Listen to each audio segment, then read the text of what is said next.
ये तो कुछ दिख नहीं रहा है सर, लेकिन आवाज आ रही है।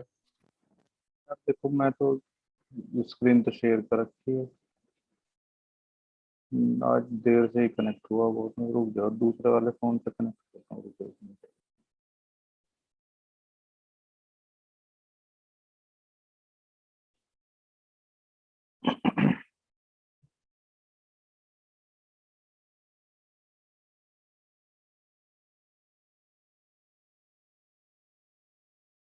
देखना भाई, अब आई है क्या?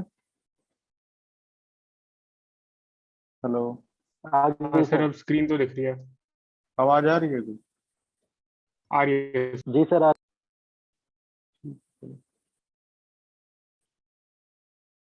कुछ ना कुछ नौटंकी चलती रहती है नेटवर्क में।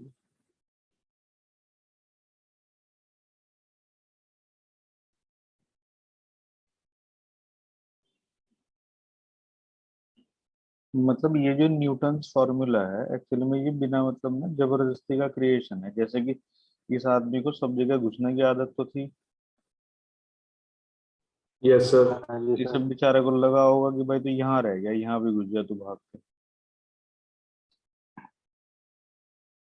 समझ गया ना? जी सर।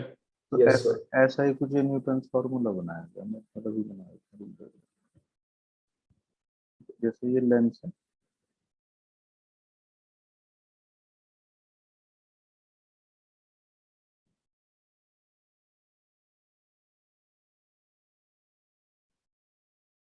ये इसका बीच का सेंट्रल पार्ट है। फिर ये भी ये है, ये प्रिंसिपल एक्सिस है। तो अब इसमें क्या होगा कि ये एक फोकस होगा इसका, सेकंड फोकस बोलते हैं इसे, अगर तुम्हें याद होगा F2। ये फर्स्ट फोकस है F1। जी sir. First focus is the image point for which object lies at infinity. Second जो है वो that object point for which image lies at. अब मान लीजिएगा कि एक ऑब्जेक्ट है भाई ए बी।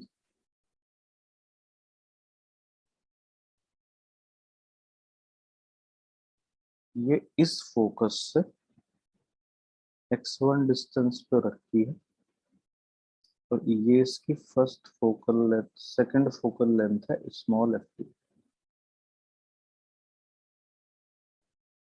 अब इमेज फॉर्मेशन कैसे होएगा कि जैसे यहाँ से एक रे जा रही है पैरेलल, रिफ्रैक्शन के बाद कहाँ से पास होगी भाई? फोकस से। एग्री हो ना ये बात से? Yes sir. जी सर। और अगर भाई हम यहाँ से रे लेके जाएं फोकस से, तो ये रिफ्रैक्शन के बाद क्या करेगी? पैरेलल हो जाएगी प्रिंसिपल एक्सिस से। पैरेलल हो जाएगी भाई प्रिंसिपल एक्सिस इस तरह।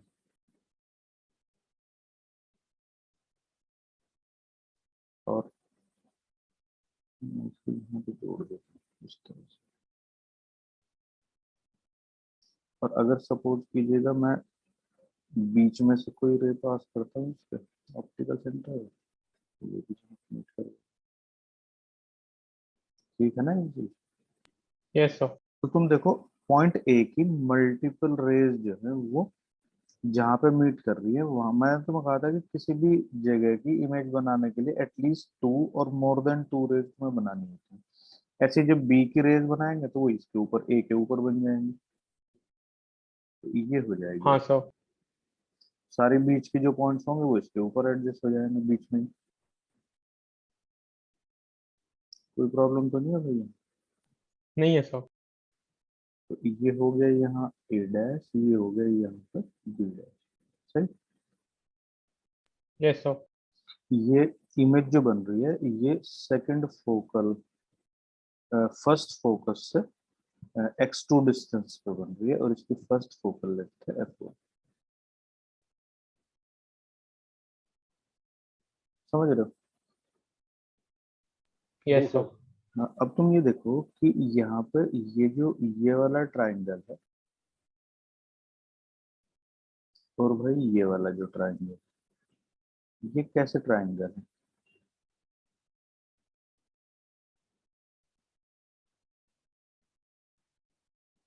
उससे मैं तो हाँ, इसको मैं बीच के पॉइंट को क्या लेट करूँ, इसमें मैं पी मान लूँ।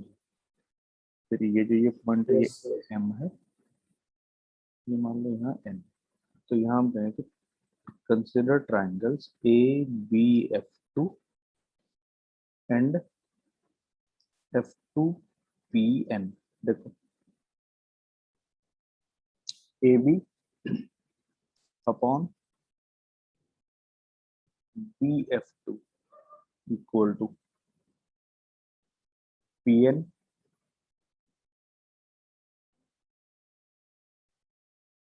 अपॉन कितना होगा, पी एफ टू। यही तो होगा भाई।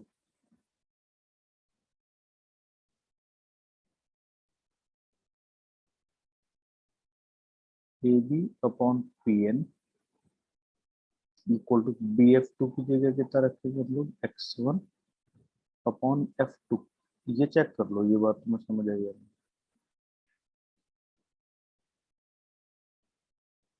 यस सर, आ गई। आगे ना देखो, ठीक है। अब देखो यहाँ पे भी एक ऐसी सी सिचुएशन तुम्हें दिखेगी, यहाँ पे तुम्हें दिखेगी भाई ये, और भाई ये वाला ट्राइंगल जो है, ये कैसे, triangle M P F one और दूसरा है F one B dash A dash. अब यहाँ से हम लिखेंगे M P upon P F one equal to A dash B dash upon F one B dash. अब हम यहाँ पे लिख दें M P upon A dash B dash equal to P F one upon F one B dash. P F one ये कितना है, small F one, और ये जो एफ वन बी वन है, ये कितना है, F one B dash X two. ये बात समझ आ गई? हाँ जी सर। अब तुम ये देखो कि जो ए बी है इस फिगर में, वही तो एम पी है।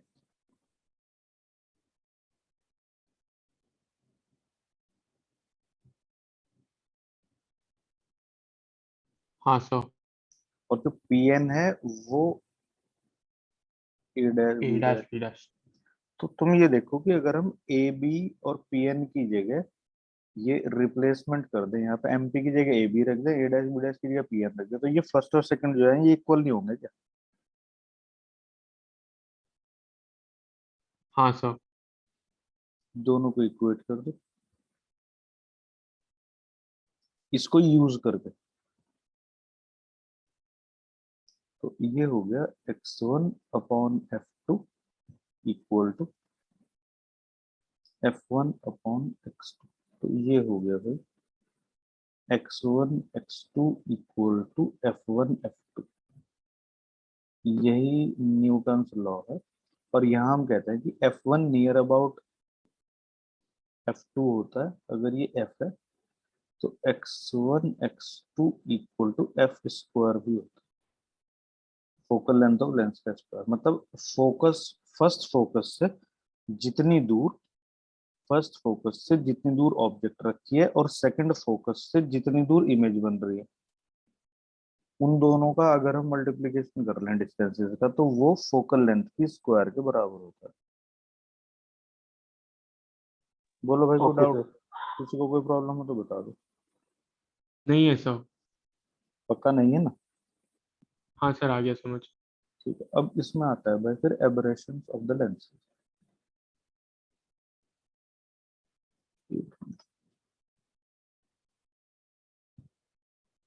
मैंने तुम्हें ये कहा था कि पढ़ के आना, तुमने थोड़ा बहुत पढ़ा है इसके रिगार्डिंग कुछ या नहीं?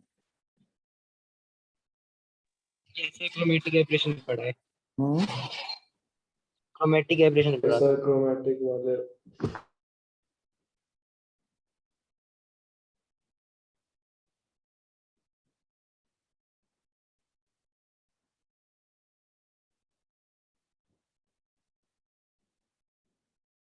देखो डिफेक्ट्स ऑफ लेंसेज में ही आते हैं एक्चुअली में। इसमें से एक है क्रोमेटिक एब्रेशन, दूसरा है स्फेरिकल एब्रेशन। पहले हम लोग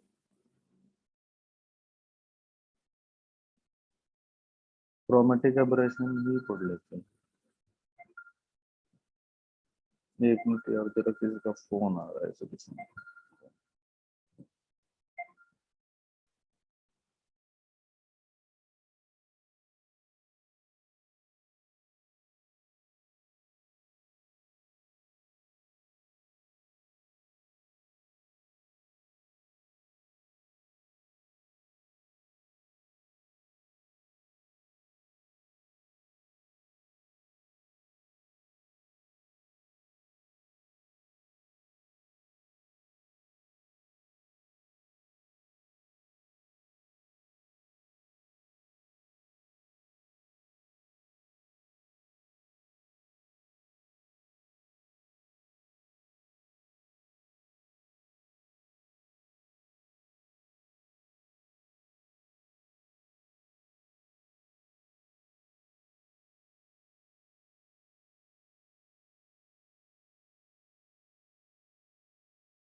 हाँ तो देखो भाई, क्रोमेटिक एब्रेशन में क्या होगा कि जैसे कि अपने पास में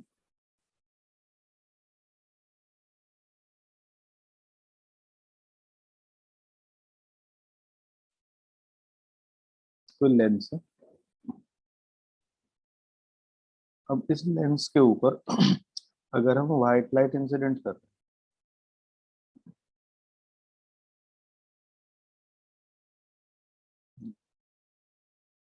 समझ पा रहे हो?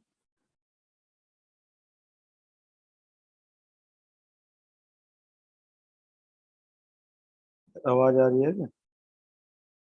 यस सर, आ रही है। है सर। ये जो येलो लाइट तुम्हें दिख रही है ये व्हाइट लाइट है एक्चुअली। अब इसमें 7 कलर्स होते हैं।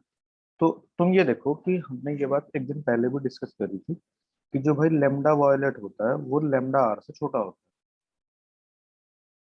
हाँ जी सर। है। हाँ लेमडा जी सर। क्या कह रहे हो भाई?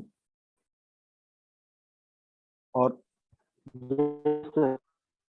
1/f होता है μ-1 इंटू 1/r1 माइनस 1/r2। बोलो इसमें कोई डाउट है क्या? नहीं सर।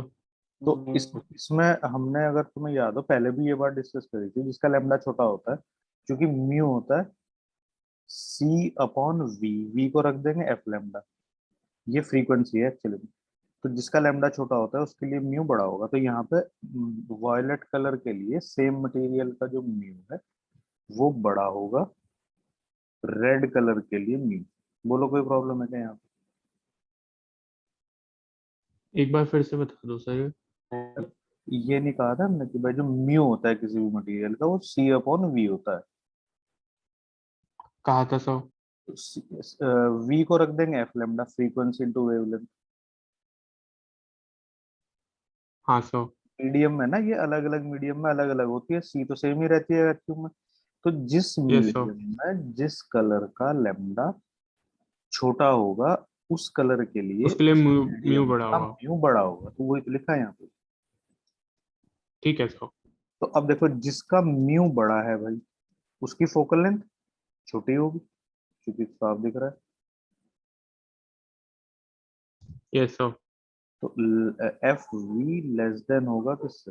एफ आर से। बोलो यहाँ पे कोई डाउट है क्या? No sir. तो इससे क्या सर होगा? मतलब क्रोमेटिक, है भाई, क्रोमेटिक में क्या हुआ है मतलब? अभी तो मैं बता ही रहा हूँ क्या, अभी तो कुछ भी नहीं बताया। अभी तो ये बताया भाई, व्हाइट लाइट इंसिडेंट कर दी इसके ऊपर, तो इस लेंस की वॉयलेट कलर के लिए फोकल लेंथ छोटी होगी, रेड कलर के लिए बड़ी होगी। अभी तो ये बताया। यस। तो जो वॉयलेट कलर की रेज है इन 7 कलर में से जब स्प्लिट होंगी तो वो थोड़ी पास में फोकस हो जाएंगी, यस सर, रेड की दूर होगी। और भाई रेड की जो होंगी वो थोड़ी सी दूर फोकस हो जाएंगी ऐसे। बोलो कोई प्रॉब्लम है क्या? No sir. तो यहाँ पे वॉयलेट कलर की इमेज जाएगी, यहाँ पर रेड कलर की इमेज बन जाएगी। क्या कह रहे हो भाई? अब ये देखो, बाकी की जो इमेजेस होंगी वो इन सब के बीच में एडजस्ट हो जाएंगी विबग्य और ऑर्डर में।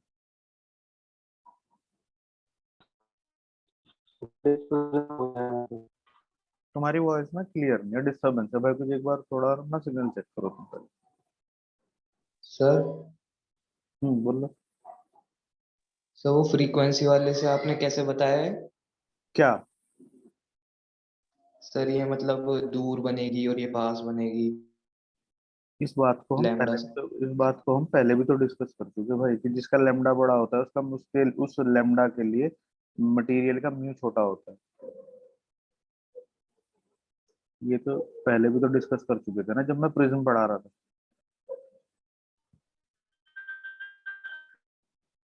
प्रिज्म में डेविएशन नहीं पढ़ाया था? Yes yes sir. सर पढ़ाया था। हाँ, तो तब नहीं बताया। तो तुम ये देखो कि अगर यहाँ पे कोई एक ऑब्जेक्ट थी जिससे रिफ्लेक्ट होके व्हाइट लाइट यहाँ पे जा रही थी, मतलब उसके पास जो ऑब्जेक्ट थी उसका सिग्नल कैसा था, व्हाइट कलर का। हाँ सर। मतलब जैसे अगर तुम अपनी सराउंडिंग की चीजों को देखते हो तो वो कैसी दिखते हैं, व्हाइट ही तो दिखती हैं। मतलब हाँ वो, जी सर। अगर तुम अपनी सराउंडिंग की चीजों को देखते हो तो वो व्हाइट लाइट से इल्यूमिनेटेड है एक्चुअली। हाँ सर, मतलब वो सारे कलर अलग हाँ, अलग वही दिखते हैं। वही। हाँ। अब तो जो तुम ऑब्जेक्ट देखने की कोशिश कर रहे थे इस लेंस के थ्रू, मान लो तुमने एक ऐसा चश्मा पहन रखा है कि जिसके ऊपर जो व्हाइट लाइट जाती है तो वो इस तरह से बिहेव करता है। तो तुम ये देखो, एक ऑब्जेक्ट की तुम्हें कितनी इमेजेस दिखाई देंगी? 7। 7। और उनके भाई बीच के जो लैम्डा होंगे वो भी मर्ज दिखाई देंगे आपस में। हाँ ब्लरी सर। सी होगी मतलब। हम्म। जी सर। ऐसा ही तो होगा।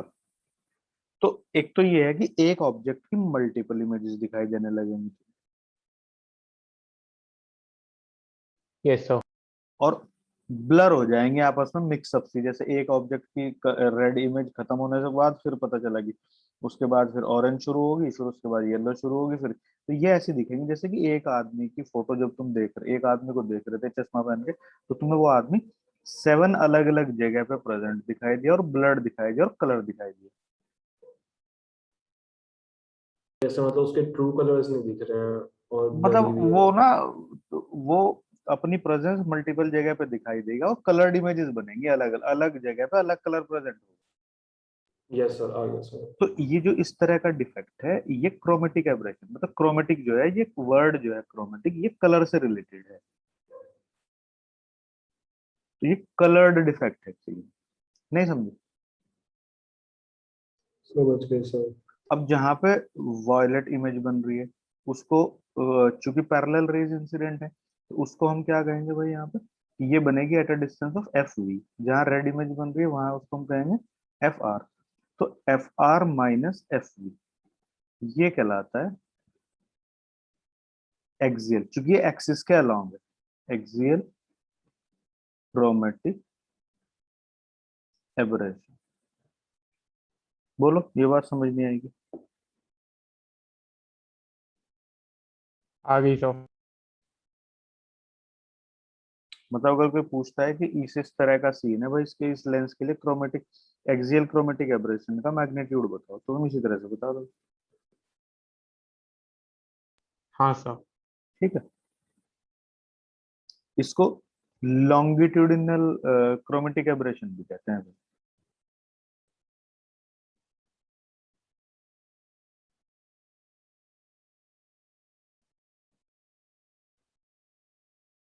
ठीक है। Yes sir. कोई प्रॉब्लम हो यहाँ तक तो बता दो पहले। No sir. चलो, इसके बाद फिर ये जो लॉन्गिट्यूडिनल और एक्सियल क्रोमेटिक एब्रेशन था, इसके बाद में है भाई फिर लेटरल क्रोमेटिक एब्रेशन।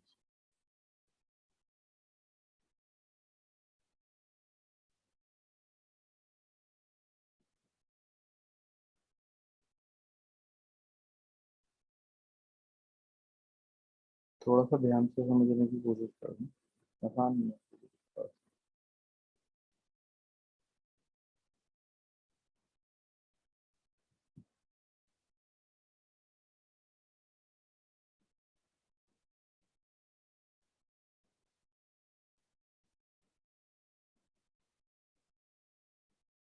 तुम ये देखो कि अगर हमारे पास कोई एक ऑब्जेक्ट है यहाँ पे,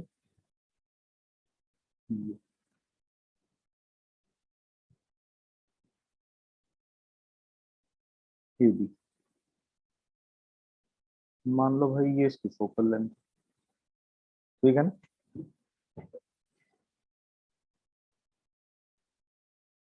तो इस ऑब्जेक्ट से जो रेज निकलेंगे वो किस तरह की निकलेंगे भाई, वो व्हाइट कलर की निकलेंगे, वो तो व्हाइट लाइट होगी ना,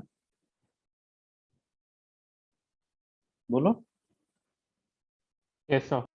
अब यहाँ जी देखो, सर। अब यहाँ पे फिर वही किस्सा कि भाई वॉयलेट कलर के लिए फोकल लेंथ छोटी होगी, रेड कलर के लिए बड़ी होगी। तो यहाँ से क्या होगा कि वॉयलेट कलर की जो रेज है वो तो भाई पास को फोकस होने लगेगी ऐसे। इसको हम लोग मान लें कि ये जो वाली जो फोकल लेंथ है ये वॉयलेट की है। कोई प्रॉब्लम हो तो मुझे बता देना भाई एक बार। और अगर हम रेड के लिए बात करेंगे तो रेड की फोकल लेंथ थोड़ी ज्यादा होगी, तो फिर रेड के लिए ये वाली सीन हो जाएगी, बोलो।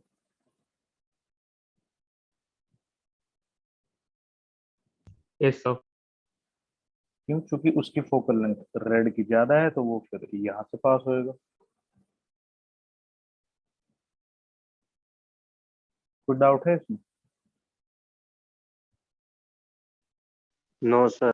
एक कॉमन रे पास होएगी जो अनडेविएटेड चली जाएगी इस तरह से।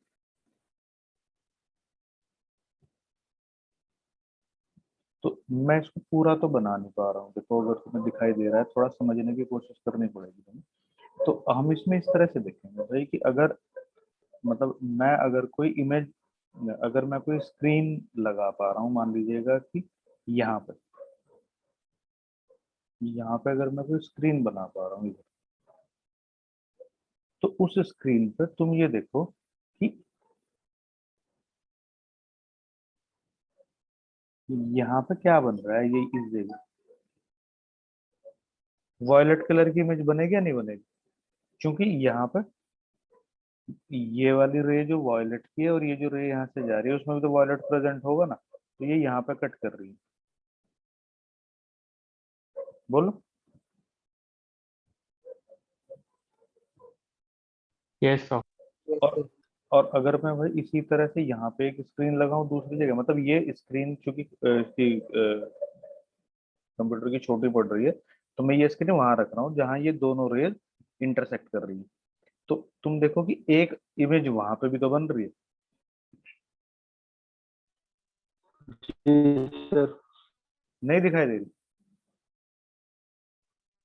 जी सर। तो इन दोनों इमेजेस की लेंथ में कितना डिफरेंस है भाई, वो यही तो डिफरेंस है। इसका मैग्नीट्यूड निकालो कितना है मैग्निफिकेशन से, और इसका मैग्नीट्यूड निकालो इमेज लेंथ मैग्निफिकेशन से, दोनों को सब्ट्रैक्ट कर दो।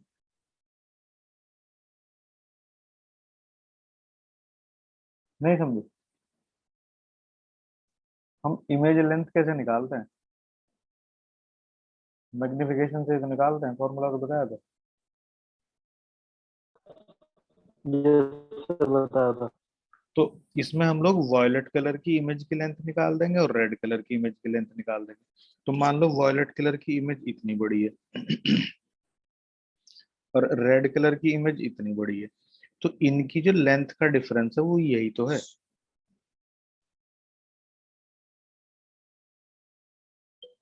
बोलो। जी सर। तो बस जी। यही जो होगा भाई, यही लेटरल क्रोमेटिक एब्रेशन का मैग्नीट्यूड।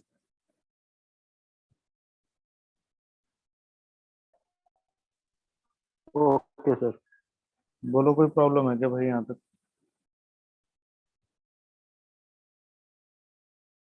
सर एक बार ये दोबारा से बता दो। हाँ बोलो, क्या बताऊँ? सर ये लेटरल क्रोमेटोग्राफी वाला एब्रेशन वाला। लेटरल में देखो, मैं तुम्हें दोबारा से नए पेज पे समझा देता हूँ भाई, कि जब हम किसी भी लेंस से कोई इमेज बनाते हैं, तो जब हम किसी भी लेंस से कोई इमेज बनाते हैं, तो भाई मान लो ये यहाँ पे ऑब्जेक्ट रखी है, तो ये इसकी अगर फोकस है, तो जो पैरेलल आने वाली रेज है वो कहाँ से पास होती है, उसकी फोकस से तो पास होती है। फिर एक हम लोग पास करते हैं इससे, तो ये जहां दोनों इंटरसेक्ट करती हैं वहां पे इमेज बनती है। बोलो। Yes sir. जी सर। तो तुम ये देखो कि जिस लेंस की फोकल लेंथ छोटी होगी, एक ऑब्जेक्ट की इमेज वो अपने पास में बनाएगा, और जिसकी फोकल लेंथ कंपैरेटिवली थोड़ी बड़ी होगी, वो सेम डिस्टेंस दूर रखी ऑब्जेक्ट की जो इमेज है वो भाई थोड़ा सा, देखो क्या होगा, दूर बनाएगा यहाँ पे। बोलो। Yes sir.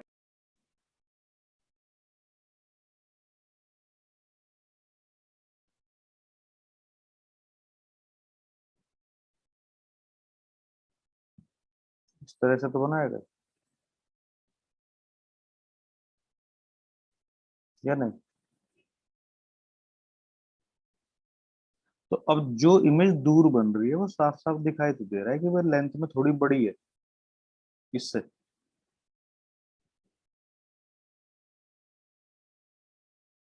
हम्म। Yes sir. तो अब मान लो वो दूसरी जो इमेज है वो इससे, ये 10 सेंटीमीटर की है, ये 3 सेंटीमीटर की है, तो इनके साइज में कितना डिफरेंस है? ये 7 सेंटीमीटर का ही तो डिफरेंस है।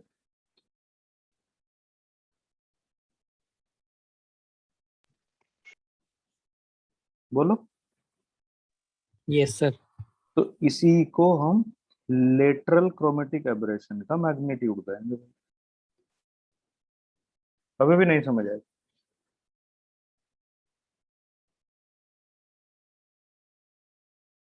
हाँ। हेलो।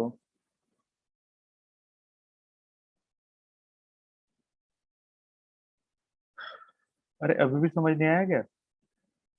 आ गया सर। हाँ, सर आ गया। अब इसमें ये देखो कि दूर कौन बनेगा भाई, दूर वो बनेगा जिसकी फोकल लेंथ बड़ी होगी। अब देखो फोकल लेंथ किसकी बड़ी है, वो यहाँ से पता चल रहा है कि फोकल लेंथ जो है वो रेड कलर की वॉयलेट कलर से बड़ी होती है। बोलो, आपको डाउट है क्या?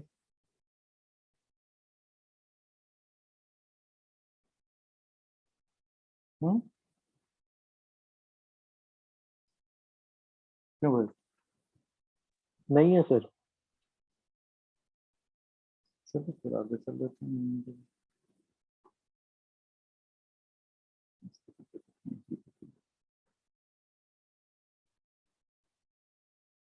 एक होता है फिर आगे इसमें स्फेरिकल एब्रेशन। देखो इसका क्या सीन है स्फेरिकल एब्रेशन का, कि ये मतलब अगर एक चीज ध्यान से देख रहे हो तुम, कि ये जो हमने अभी क्रोमेटिक एब्रेशन पढ़ा है, ये अगर इसमें हम लोग व्हाइट लाइट के बजाय मोनोक्रोमेटिक लाइट यूज कर लें, बोलो, यस सर। तो फिर तो एक उसी कलर की एक इमेज बनेगी, तो ये एब्रेशन फिर उस टाइम पे प्रेजेंट नहीं होगा। हाँ सर। और हाँ, पर ये जो ये है भाई साहब स्फेरिकल एब्रेशन, ये लार्ज साइज लेंसेज और मिरर्स में प्रेजेंट होते हैं, और ये even in case of monochromatic light भी प्रेजेंट होती है। समझ आ गई ये बात? हाँ सर आ गई। हाँ, अब इसका रीजन मैं बता देता हूँ जरा, थोड़ा टाइम भी कम रह रहा है, सुन लो जरा। देखो, ये जैसे लेंस है, तो इस लेंस के एक्सिस के पास जो रेज इंसिडेंट होंगी लेंस या मिरर के ऊपर, मतलब मिरर अगर बड़ा होगा तो उसको भी हम इस तरह से दिखाएंगे भाई, तो उसका भी तो एक्सिस ये है, तो इसके एक्सिस के पास जो रेज इस पे इंसिडेंट होंगी, इनकी बात हो रही है, इन रेज को हम कहेंगे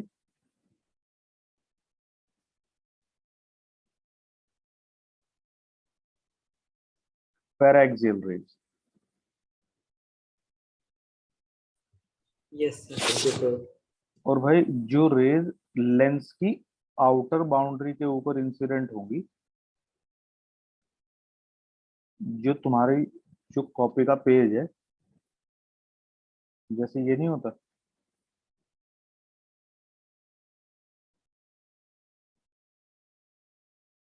कॉपी तो देखी है ना, Yes, sir. उसमें जो ये लेफ्ट साइड में यहाँ जगह होती है उसको हम क्या कहते हैं?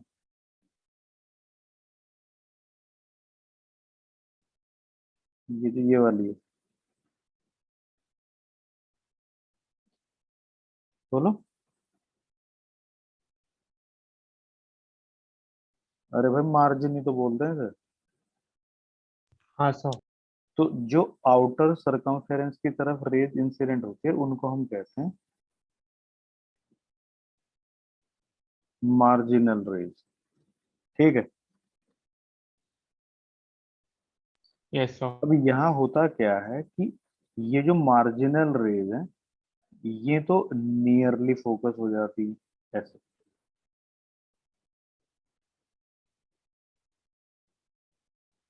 और ये जो पैरेक्सियल रेज है ये थोड़ी दूर फोकस होती है ऐसे। तो ये देखो, अगर हम यहाँ पे एक स्क्रीन रखते हैं तो उस स्क्रीन के ऊपर तुम्हें ऑब्जेक्ट की एक डिस्क सी दिखाई देगी यहाँ पे, ये जिसका इसमें एक्चुअल में जो रेज है वो इस तरीके से तो इंटरसेक्ट करेंगे, और इस डिस्क का जो साइज है दूर जाते टाइम बढ़ता हुआ चला जाए। नहीं समझ रहे?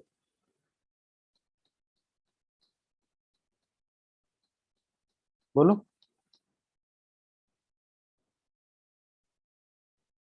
हेलो। Yes sir. तो इसे ही हम लोग स्फेरिकल एब्रेशन कहते हैं भाई। अब मेन चीज ये है कि ऐसा होता क्यों है, और इसके लिए फिर हम लोग इसको रिमूव कैसे करते हैं। तो मैं कल बताऊंगा तुम्हें से कि ये होता क्यों है और इसको रिमूव कैसे करते हैं। और अगर कल ये जल्दी खत्म हो गया, दो तीन बातें इसमें बतानी, ज्यादा देर की नहीं, तो कल हम न्यूमेरिकल भी करेंगे। तो जो 1 से और 20 या 25 तक के डाउट्स लेने की कोशिश करेंगे कल एक्सरसाइज में से, ज्योमेट्रिकल ऑप्टिक्स में से, तो तुम करके आना। ठीक। ठीक है सर। ठीक है ना भाई? जो भी तुम्हारे 30 करीब तक ना। 20 तक कर लेना, मतलब अभी एकदम से इतने धीरे धीरे कर लो क्योंकि इंपॉर्टेंट चैप्टर है। 30 तक कर लोगे, जहां तक भी डाउट होगा मैं बताने की कोशिश कर लूँ। ठीक है, यस सर। चलो भाई कल मिलेंगे।